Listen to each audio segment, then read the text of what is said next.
Знаете ли вы, что в Якутске есть раздельный сбор мусора? Знаю, на Вилюйском, по-моему, находится. Придерживаетесь вот таких правил раздельного Нет, к мусора? сожалению. А вообще нужно ли вот так разделять мусор и почему? Обязательно нужно разделять мусор для улучшения нашей экологии. Да. Нет, не сдаю.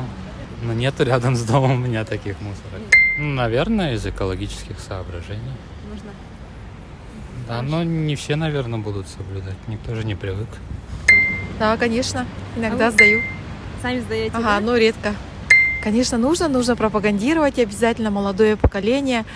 Но нужно создавать какие-то условия, может быть, в школах, в учебных заведениях, чтобы дети об этом знали. Да, знаю. Но у нас пока нету.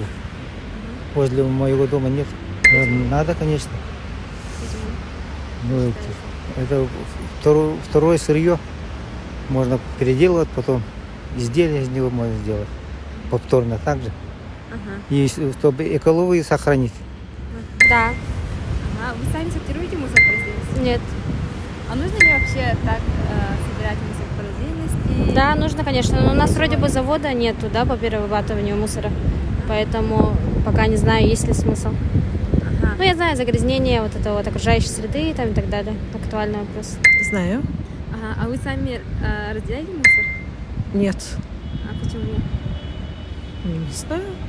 Не доводилось как. Привычек, да? Нет привычки. Это надо туда отвезти, где-то далеко же находится, поэтому Ага. некогда. Ага. И не на чем туда возить мусор. А вообще нужно ли так разделять мусор и почему? Ну, я думаю, что разделить и потом отправить на перепроизводство или что-то в этом роде.